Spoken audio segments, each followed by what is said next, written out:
Okay. I think 1 minute is enough with all the amount of people that we have. So let's get the show started. So again, good evening, and thank you all for joining us for this special conversation with Ron Magill, the Communications Director at Zoo Miami. Um, we are looking forward to the questions that you have for Ron, which you'll be able to ask in one of two ways. First, I will be monitoring the chat and the little window that you guys can see. You can type in your questions, send them to the whole group or send them privately to me, and then I'll read them out loud. Or you can click on the participants button at the menu bar at the bottom, and then you'll see a little raise hand icon on the right-hand side. Press that, your hand will be raised, and then I can call on you and I can unmute your microphone so that you can actually ask the question directly. Otherwise, during the conversation, everyone is going to be muted just so we don't have any ambient sound distracting. And I just ask you to please be patient as I go through all of the questions and all that, because I'm doing this on my own here. So we're brought together tonight thanks to a wonderful documentary called The Woman Who Loves Giraffes, directed by Allison Reed, that tells the story of Anne Dagg, a biologist who in 1956, at only 23 years old, embarked on an unprecedented journey to South Africa to study giraffes in the wild. Upon her return home, she faced insurmountable barriers as a female scientist that proved hard to overcome. I'm sure some of you have already seen the film and others might not, but we are going to talk about the whole thing.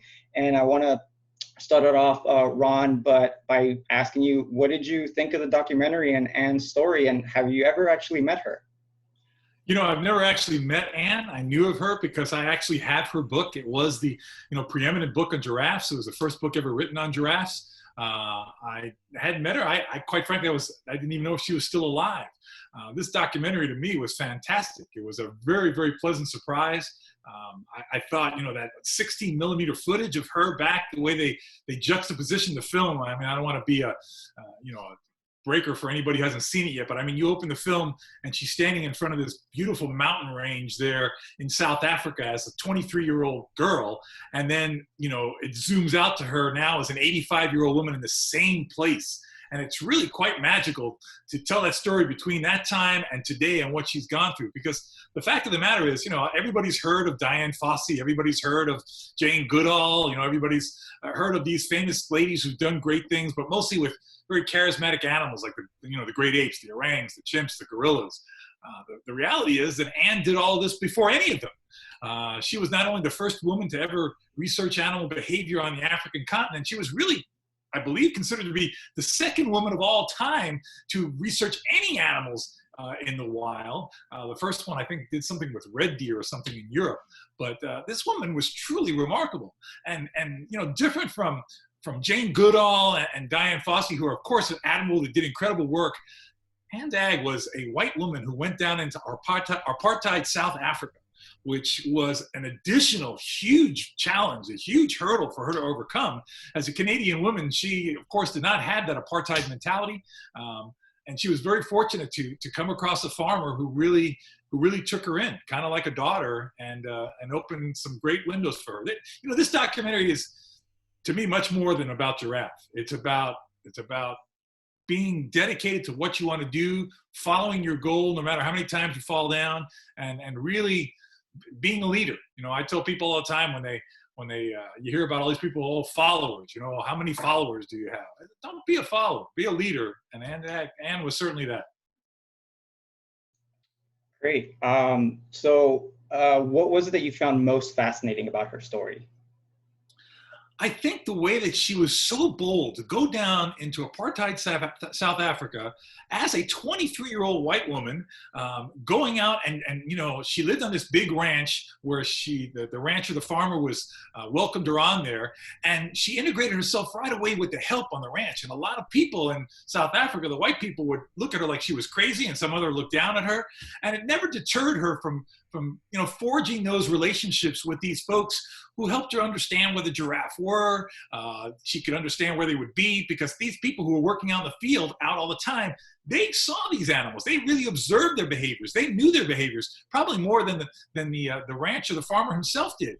So I really was impressed with her just gut determination to keep on learning about these animals and really going in blind. Remember, back then there was no cell phones, there's no satellite phones. Her father had died when she was a young girl, and she left her mother, who was kind of her best friend, like she said, and her mother, God rest her soul, was just an incredible lady. I mean, I don't know, me as a parent today, if I would let my daughter, go to some faraway place in Africa where I don't have any constant communication. The great thing about this documentary too is just the documentation she has, those 16mm films, the letters, all the original hand letters. She saved this thing. It's a great story about her relationship with her husband, how they met, how that relationship developed across the ocean. I mean, if I didn't know it was a factual documentary, I would say it was some made up story for movies, because it really fits out well. So we have a first question from Hilda, who she hasn't seen the film yet, and presumably this is answered in the documentary, but I actually have to confess I don't remember exactly the answer to this. But why was it that she focused on giraffes of all animals? As a little girl, she went to the Brookfield Zoo in Chicago. And she went there when she was 3 years old. And I think the film actually has a photograph of her as a young woman in front of the giraffe exhibit at the Brookfield Zoo. And she just became fascinated with this animal that looks like it was put together with a bunch of different parts. I mean, the reality is, folks, when you look at a giraffe, there really isn't anything like it in the world. Not only is it the tallest mammal in the world, but it looks like it's put together with all kinds of different parts. Things about giraffe are so different. Even the way they walk, because of their huge size. When you look at, for instance, horses, they use alternate feet when they're walking. Giraffe walk with both feet at the same time, both on the right and then both on the left, because of their size and their neck. So there's all kinds of odd things that fascinated her as a young girl. And she just said, I want to learn more about them. She saw it in the zoo that planted the seed. I think that's a major role that I think zoos play today, is that it affords windows into the world for people who don't have the opportunity to go to Africa to see these animals in the wild, go to, the jungles of the Amazon to see these animals in the wild. And hopefully by enabling people, especially young people, to do that, it fosters a fascination for these animals that builds into something else. Not necessarily all like what Anne did. She's an extraordinary person, but hopefully it creates a fascination and a love for animals that, becomes a lifelong thing. I mean, one of the things, going off on a tangent here, and I don't want to take this the wrong way, because I realize a lot of people have suffered, a lot of people have gone through a lot of difficult things with this pandemic, and I'm very empathetic towards that. But on the positive side, as a naturalist, as a wildlife person, I have been just fascinated to see how wildlife has kind of reemerged. The planet has gotten a chance to breathe again. And I've been seeing behaviors, I've been seeing things that make me understand really how incredibly beautiful nature is. And that, if we give, it's ironic to me that this pandemic occurred during Earth Day. Earth Day fell into that time period, because for me, I thought it was kind of a message to us that, gosh, if we give the earth a chance to breathe, it can, and it can recover. And these are things that this pandemic showed, because, when you look at giraffe now, folks, the majority of that population, from the time that Anne went and saw it when she was 23 years old, 50 years ago, to now, is more than halved. I mean, we are losing giraffe at an exponential rate in many places due to hunting, due to the bushmeat crisis. And hopefully this raises awareness that, these animals need protection too. But at the end of the day, like the conservationists you'll see in the film, unless we protect habitat, unless we preserve habitat for these animals, there'll be no way to really protect them. All right, our next question is gonna come from Denise, who I'm gonna unmute so that she can ask her question directly. Hi, Ron. I actually grew up in South Africa, and the Kruger National Park was my family's go-to vacation. So naturally, I went there many, many times in my early days. What I was fascinated about was her getting out of the car and walking in the bush a lot, because in any national park or private game reserve now, you absolutely cannot do that. So where exactly was that she was able to, walk around in the bush? It's a place near Hoedspruit in South Africa, and it was a private farm, a private ranch, and it was a working ranch with cattle and Okay. things on it. Mm. On a positive side, that ranch did not have any evident predators. There were no prides of lions there. I would assume that leopard were in there because leopard are pretty much everywhere that the bush is in South Africa. For those of you, you who live there, you know that though you don't see leopards, they are found in many places. Many people consider them the rarest of the cats, but they really are incredibly elusive, incredibly secretive, but they're relatively common. But on a positive note, I think a very big misconception that people have about being in the bush is that, oh my gosh, everything's going to kill you. And it really is not true. Now, granted, when we're in national parks, when you're on these private reserves, you do not want to take any chances, and you also don't want to pose a threat to those animals. I have been very fortunate. I've been to Africa over 50 times. It is, for me, a utopia. I can go there over and over. It never gets old. It's different all the time. The beautiful thing about Africa is you go to places in Africa, you can be out in the bush and look out, and it's the way it could have been 5,000 years ago. That's the beauty of it. But what you don't understand is a lot of times, and please don't take this the wrong way, I'm not encouraging people like, oh, it's safe to do this. It's never safe to walk around the bush by yourself. But I will tell you that more times than not, if you were to get out of a vehicle where there's a lion or a leopard or a cheetah in a vehicle, and you stepped out of your vehicle, that animal is most likely going to run away. One of the reasons why they don't allow anything like that in the reserves, in the national parks, is because they don't want animals to be afraid of people. Part of the allure of these parks, of these reserves, is to have tourism. And, the tourism is more successful when the animals are not afraid of people. People can get their pictures. You can see natural behaviors. So they want to maintain that as a safety issue. They want the animals to relate to just a vehicle. You should never stand up in a vehicle. You should never, break that outline. You should never step out of a vehicle. But I will tell you, except for maybe elephants, most of the predators, cheetahs, leopards, lions, hyenas, you step out of a vehicle, they're going to run away.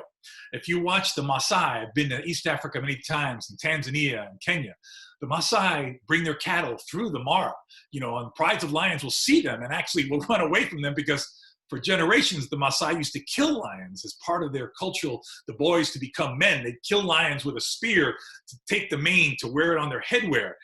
And that red dress that the Maasai wear, believe it or not, has been a learned behavior in lions. You need to avoid these guys, okay, because they're protecting their cattle. So I want people to stop thinking of all animals as something that's out to kill you. Animals are out to survive. If they don't find a potential threat, if they have an abundance of food, trust me when I tell you, humans are the last thing they want to deal with. The carnivores don't have abundance of food. I would imagine you do take your life in your hands, right? Well, no, I would not walk, out into a field like that. No, I would certainly have my reservations of doing something like that. But at the same time, I don't want people to think that the minute a lion sees you, it's going to eat you. Right. That's not the case. Okay.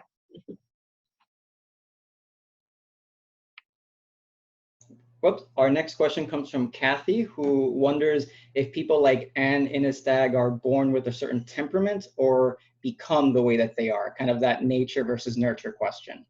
Well, I'm going to say something now that is probably going to be very politically incorrect, but I'm just going to be honest. I've been at the zoo for 40 years, and I'm not going to say that one sex does a better job than others. But if you look now in the field of veterinary medicine, you look now in the field of even zookeepers, animal keepers, zoologists working in that field, you will find a majority of them now are women. And I find that there are certainly men who do an incredible job and at the top of their field. But if I had to paint with a broad brush, which I realize is always very dangerous, women seem to have an innate patience. They don't seem to have that desire to dominate an animal. They seem to have a better desire to understand, more infinite patience. I don't know if that's a maternal instinct. I don't know what it is, but I think people like Anne, people like Jane, people like Diane, these people had incredible patience to listen, to watch, to observe. They had no, they seem to have no ego. The ego is really, they're out to learn. One of the things I admired most about Anne is, in her preliminary research, as you'll see in the movie, she came to certain conclusions that later on she realized were wrong. And she was the first person at the end where she says, I was wrong. That's something you don't find as commonly in men as you find in women. And again, I realize it's politically incorrect, but you know what? Men and women are different. That men are from Mars and women are from Venus. There's a certain thing to that. And I think people like Anne, yes, I think they're born with that patience, with that innate curiosity. And I tend to see that a little more often in women than I do in men. Not that I don't see it in men. Again, in my 40-year career, I've seen some incredible men who've done wonderful work and have all those great qualities. I just seem to see it more often in women. Great. Our next question is coming from Barbara. Barbara, go ahead. Okay, it's Bobby actually, because it says. Hi, Bobby. But how are you, Ron? It's good to see you. Denise and I have already exchanged notes. Monty and I just came back from South Africa. In fact, the world was shutting down as we were enjoying the wildlife there. And just as an aside from my question, we did do a walk in the wild with a ranger. There were 8 of us. We took a really nice walk out in the brush. And of course, the ranger was armed and ready, but they almost never have to use the guns they carry. My question really is kind of specific. The movie started out with a very specific notation on the vehicle that it was a reticulated giraffe project. And it does take place in South Africa. And there are no, and as far as I know, have never been reticulated giraffes that far south. Is that in fact the case? And why did all this come about in the film? That's a good question, Bobby. I believe that reticulated giraffe vehicle is in Samburu National Park in Kenya. And that was probably taken when she went back. You remember when they invited her back? Yes. She went to Samburu also because she talked to that Samburu gentleman, the guide there, who talked to her about the giraffe and how they were saving the giraffe. That's where the reticulated project is taking place. So they interjected footage hoping that there weren't too many people like you that would automatically know, well, wait a minute, reticulated giraffe, we're not in South Africa, so she wouldn't be studying those giraffe down in South Africa. So that was a good catch there, Bobby. The fact is, yes, the reticulated giraffe are only found up in northern Kenya in small pockets. They're one of the rarest of the subspecies of giraffe. And the gentleman that invited her back as part of that giraffe conference that she went to, she not only went down to South Africa to see the old farmhouse that she actually studied in, but they brought her up to Samburu where she met the indigenous people there, the Samburu tribes people, and the Samburu guide. But that's where that vehicle was in Kenya. So that was a good catch, Bobby. Well, I don't think I would have picked it up if I hadn't just been there and asked about which giraffes were native there. So thank you, Ron. You're welcome. All right, so we got another question from Hilda and one from David, and I kind of want to put them together because they are both in relation to giraffes and their interactions with people. So Hilda was asking if giraffes will run away from people or can they be dangerous to them? And David was wondering if they have been domesticated in any way or used as a food source, because he's heard that back in the Roman times at Pompeii, they were eating giraffes and had a history of eating exotic animals. Well, let me first say that giraffe have not been domesticated. There's certainly giraffe that have been tamed, have been acclimated to be held under human care, but they're not domesticated. There's an old saying that says you can take an animal out of the wild, you cannot take the wild out of the animal. That's certainly the case for giraffe. Now, having said that, giraffe are not aggressive animals. Giraffe, I have been on many walking safaris like Bobby was talking about, and if you walk up to a herd of giraffe, they're going to run away from you. There are some interesting experiences. There's a place in Kenya called Lewa Downs where I've actually been able to go horseback riding among a herd of giraffe that have been acclimated to the horses, so you can actually get right in close with the giraffe. They don't pose a threat to you there. Having said that, if there is a female with a young calf and she feels that there's going to be a threat, she can certainly present a danger to human beings in the way she can kick. I've personally seen a giraffe kill a lioness with a kick. A lioness going after her calf, and she went right next to that lioness and did a side kick and broke that lioness's back and killed the lioness. So they have a very powerful kick, but they are not aggressive animals. The only time you'll ever see any type of aggression within giraffe are basically between two males when they start neck sparring. You know, the two males trying to battle for the privilege of being with the female, because as I've said on several of my previous lectures, females tend to make males a little stupid sometimes. And when a female is in season, these males get all caught up and they start swinging their necks against each other pretty hard. Generally speaking, none of them get seriously injured, but there are some exceptions. I have known giraffe that have been killed by one of the necks breaking, and I've seen others that have actually been knocked out cold and fall down. But giraffe are not aggressive animals. They will avoid humans if you get too close, unless, of course, they've been acclimated in one way or another. Some of these private reserves, you know, the rangers go out on a regular basis and they pretty much show the giraffe that they don't have a fear of people, so you can walk and get fairly close to them. But having said that, I would never walk any closer than, 50 yards or so of a giraffe, because if something frightens the giraffe from the other side, a lion, a leopard, or something like that, it could run towards you and it might run through you, and that would be a big issue. But again, they are not inherently aggressive animals. They're gentle animals, and the only time they would be a danger is protecting their calf, or something frightens them and they're running your way and they'll run right over you. Could you also expand on using them as a food source, which is something that we see in the film? That is an ongoing issue with the decline of their population in the wild. It's the bushmeat trade. Bushmeat is a huge issue throughout the continent of Africa and a lot of places in tropical America too, the Amazon. Some of it is out of necessity. When you look at some of these places that go through tremendous drought, they have no crops, they have no food, and the only thing they have available for any source of food for their families is basically whatever they can catch in the wild. Giraffe present a fairly easy catch in the wild that provide a tremendous amount of meat. So that is something that is an ongoing issue right now. Hunting is an issue too, but the bushmeat process, the bushmeat problem is one that is being addressed by so many zoos and so many conservation organizations. But the bottom line is this, folks, and please don't take this the wrong way. I've said it many times. If I'm in the bush with my wife and my children, and we're all very hungry, as a matter of fact, we're starving, and I've grown up as a naturalist, a conservationist that have dedicated my life to preserving animals. Having said that, if the very last rhino in the world is in front of me and she's pregnant with the future of the entire species, and the only way I know to feed my wife and my kids is to kill that rhino, the rhino's going to die. My kids, my wife, they're not going to go hungry. They're not going to starve for anything.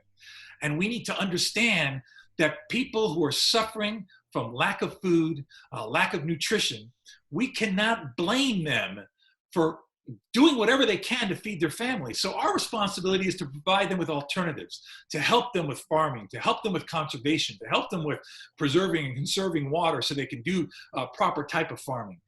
Unless we provide these alternatives, unless we provide, these people don't want to kill these animals. They do it to feed their family. Now, on the flip side, there's also a cultural problem. In some cultures, eating bushmeat is the way they were raised, the way their fathers were raised, the way their grandfathers were raised, and the way I'm going to raise my kids. Because bushmeat is what's best for my family, because that's what it's been for hundreds of years in our culture. We've got to change that. Rome wasn't built in a day. You're not going to change hundreds of years of culture with one big conservation movement, but we can start. And I think that is starting now. I think a lot of groups are making concerted efforts to educate people that, listen, bushmeat is not only not good for the animals, it's not good for you.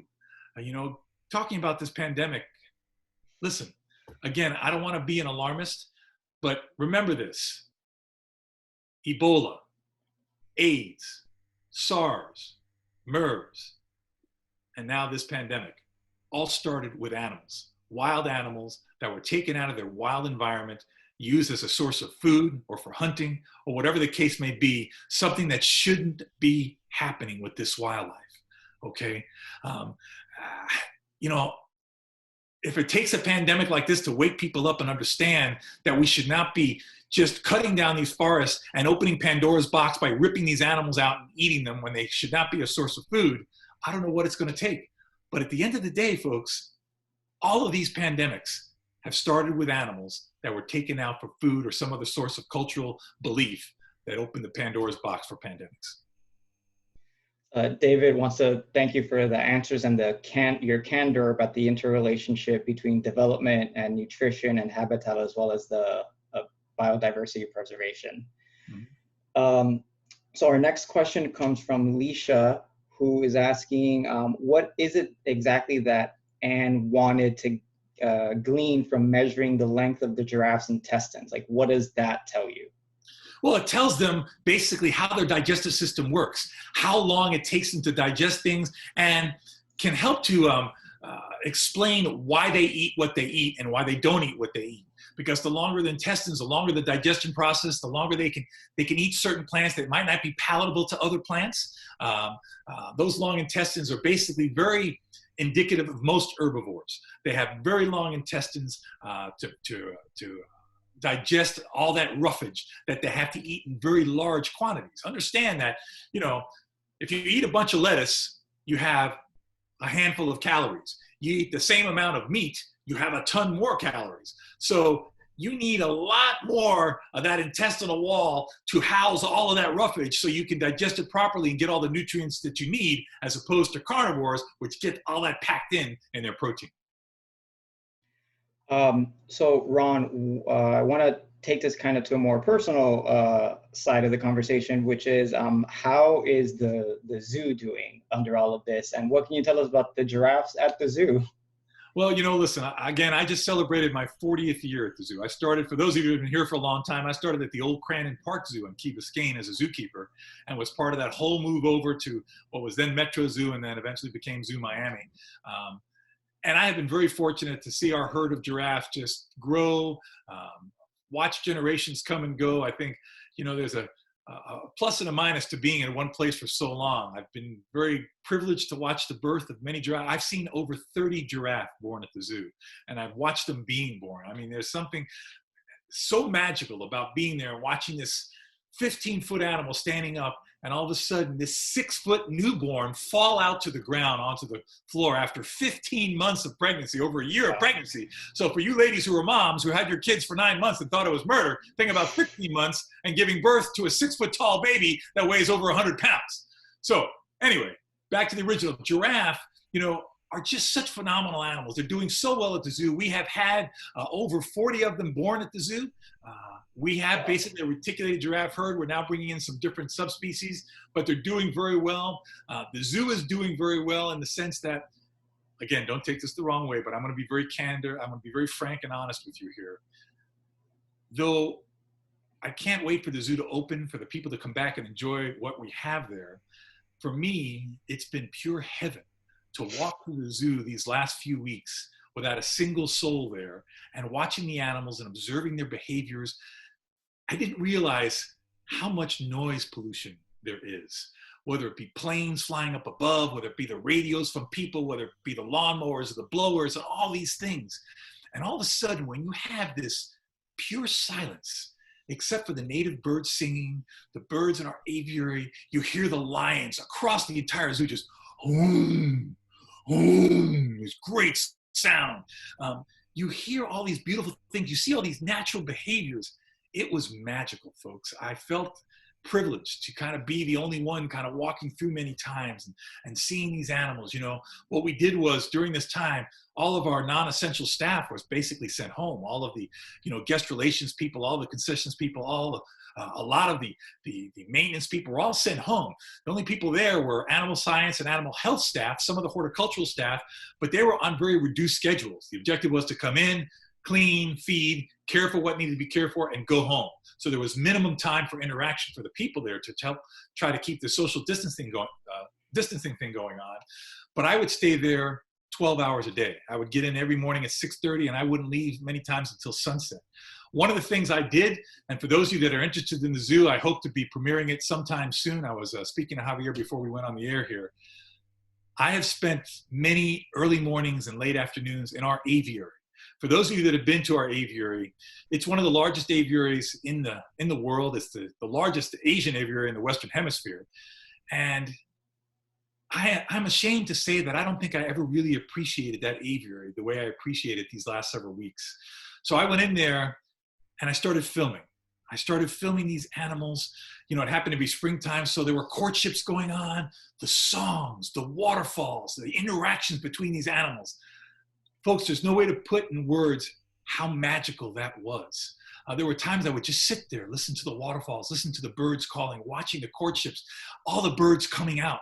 No public, no planes, no garbage trucks, no lawnmowers, no nothing except for these natural sounds.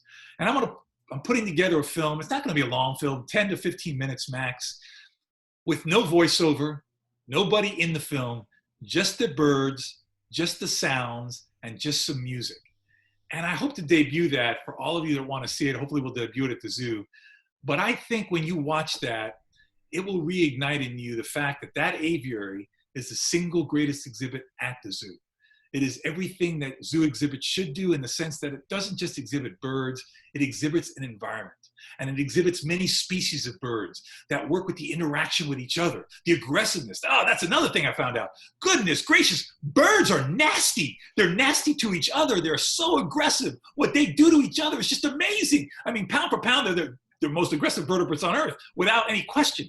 So watching these interactions, I hope that you'll be able to watch this film and really get a great appreciation, not just for wildlife in general, but birds specifically. I have gotten a whole new appreciation for birds, and an awareness that hopefully people understand that, folks, in the last 50 years, we have lost almost 3 billion birds on this planet. Bird populations are plummeting.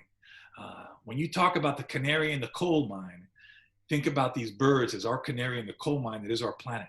And when we start realizing that these bird populations are plummeting at an exponential rate, we have great people, you know, Florida, Audubon, Florida, all the great bird are trying to do great work in restoring these habitats and getting people to understand how important birds are, not just in controlling things like mosquitoes and insects, but being pollinators, all kinds of things, seed dispersers. This is very important.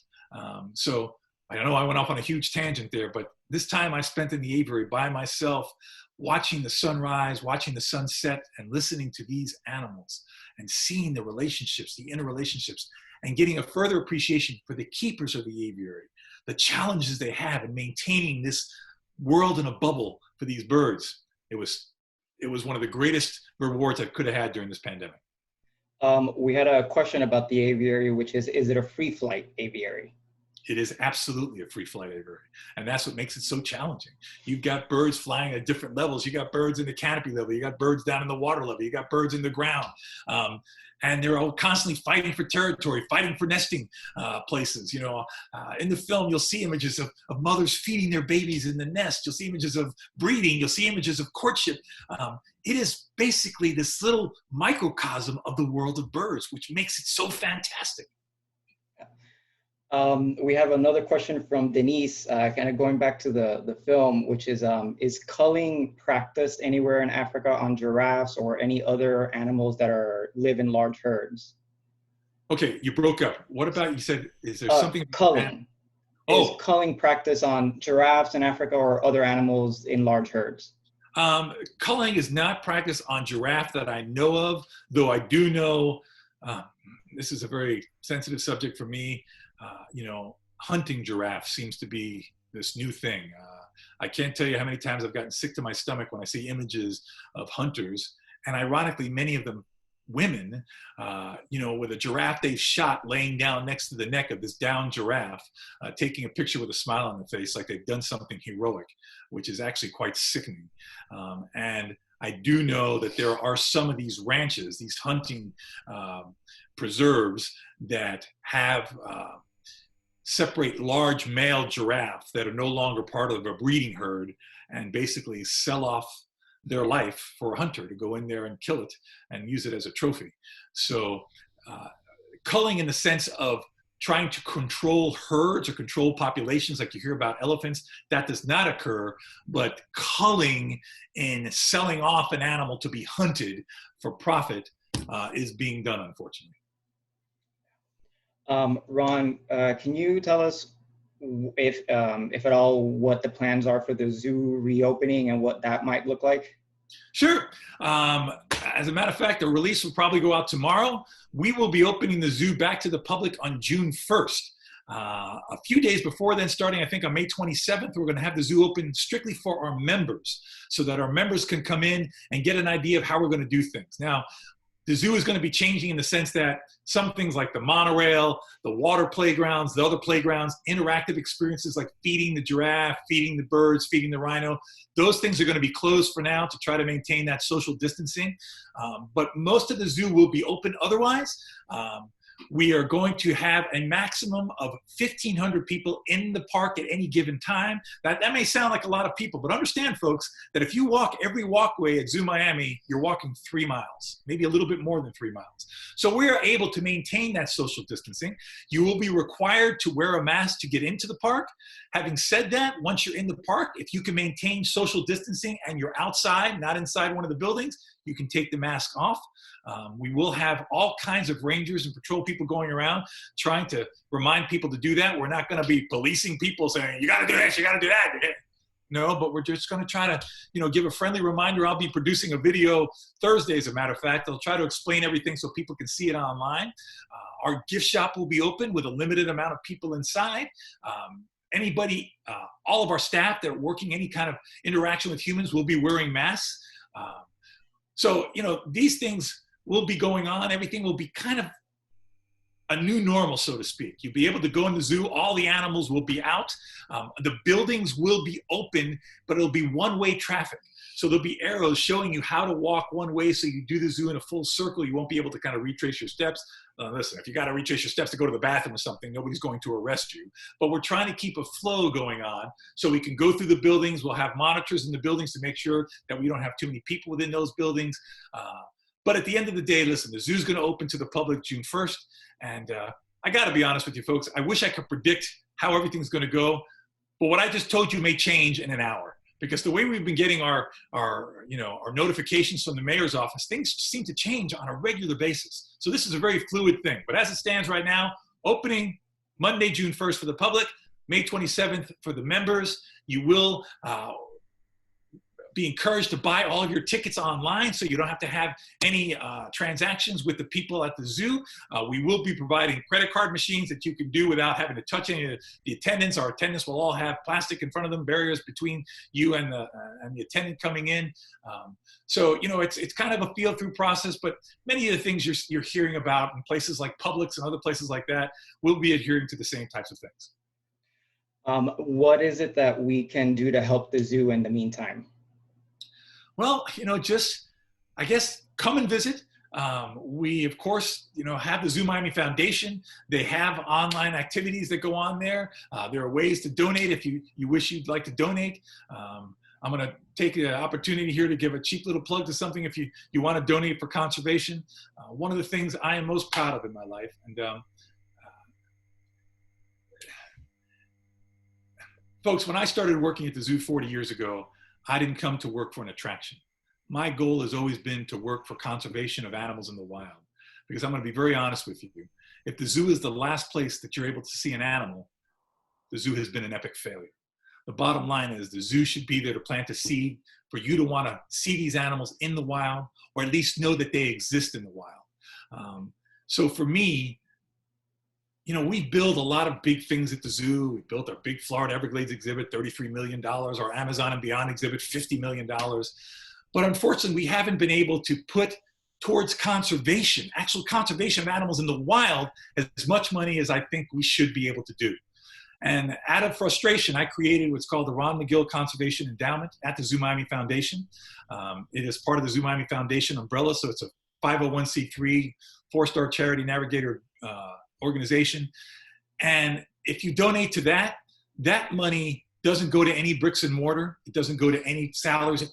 It only goes to conservation of animals in the wild. With that money, I have done everything from buy a new SUV for cheetah conservation in the Masai Mara. I bought a new van for rescuing sloths and other animals in Panama.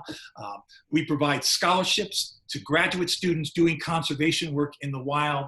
So, if you're hesitant in donating to a zoo because you don't believe in animals in captivity, you believe in animals in conservation in the wild, there's an option for you. Understand that zoos, first folks, the animals you see at our zoo are animals that have not been taken out of the wild. There's a couple of exceptions. We have a couple of 50, 60, 70-year-old animals that originally were taken out of the wild.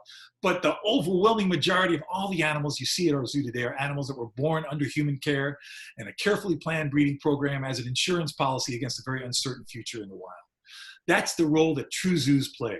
I'm not talking about this Tiger King crap and all this other train wreck, roadside attraction stuff you've been hearing about lately on social media. That's not a zoo. That's an exploitive menagerie of a mess is what that is. And it's embarrassing and insulting to any true zoo that's trying to do the right work in conservation and education for people.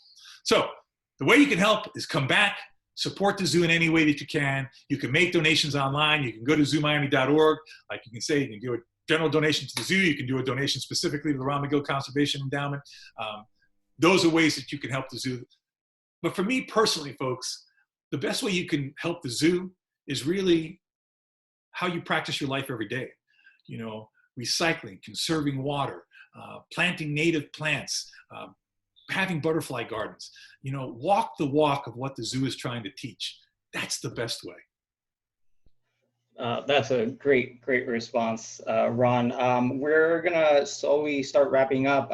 There's a really good question from Adrian that I'd like to make sure we ask, which is it true that animals can get COVID from humans? It has been proven now that, you know, the first one, of course, was the tiger at the Bronx Zoo that actually was believed to catch COVID-19 from a keeper who was asymptomatic. So that keeper wasn't even showing symptoms, but did test positive for COVID-19. And the tigers and actually the lions in the park contracted the disease that way.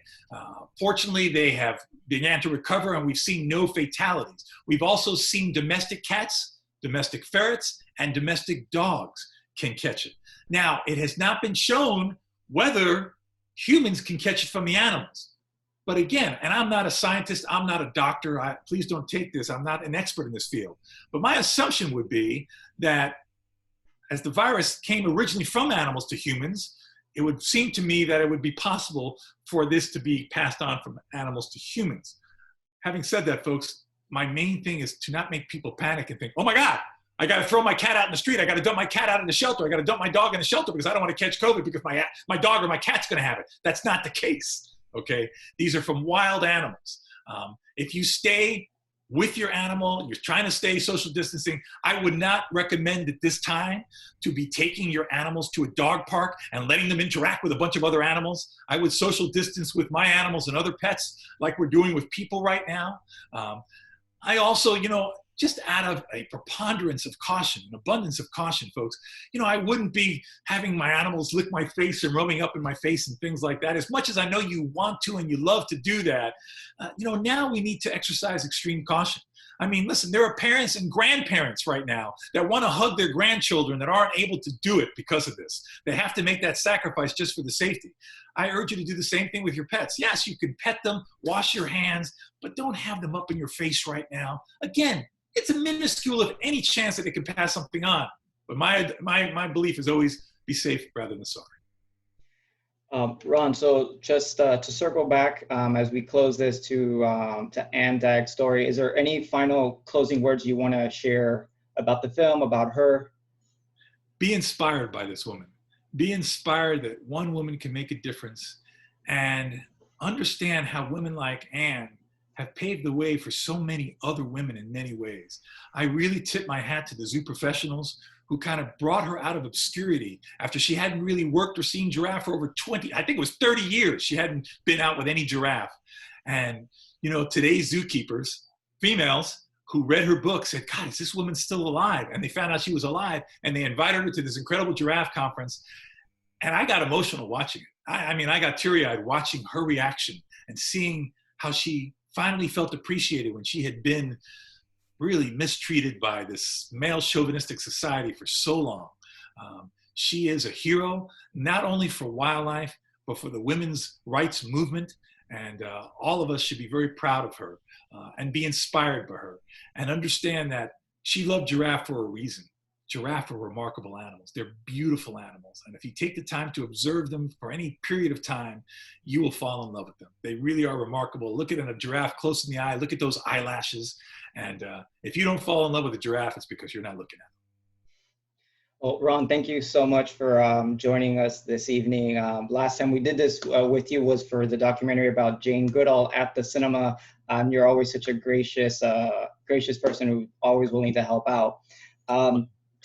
It's a privilege to me, Javier. I got to tell you, I feel so embraced by this community. I'm a guy who's living the greatest scam on earth. I've been at the zoo for 40 years, never worked a day in my life. I'm embraced by people. I carry a huge chip on my shoulder because, one of the things I want to take the opportunity to say here is, folks, when people come up to me, they go, "Oh, Ron, you do such a great job at the zoo." I don't work at the zoo. I talk about the people that work at the zoo. It's the people you don't see, the people behind the scenes, the horticulturists, the maintenance people, the zookeepers, the animal health people. Those people that you don't see, those are the real heroes. Those are the people that are doing incredible work. I just talk about them now. I've got this cush gig that I hope somebody doesn't find out about it soon because they'll kick my butt out of there. It has been just a wonderful experience. And to the community, I cannot thank you enough for the way you've embraced me. You've been so warm to me over so many years. I love Miami. I love South Florida because of people like yourselves. You're getting several lovely comments in the comments, like in the chat, from people thanking you for all that you do. So I echo that as well. Thank you so much. The cinema is still showing The Woman Who Loves Giraffes. For any of you who haven't seen it yet, just go to our website, gablescinema.com, and then you can rent it, and a portion of the ticket sales will go to the cinema. We are also a nonprofit, so we exist for our community, the same way that the zoo is here for all of you. We are not sure when we're going to be reopening, but once we do, we hope you will all come visit us and experience the magic of movies. And I do also want to encourage you guys to visit the zoo because it is such a lovely, lovely place. So thank you all for joining us tonight. Ron, thank you again, and all have a great evening. You do the same. Be safe, stay healthy. All right, bye.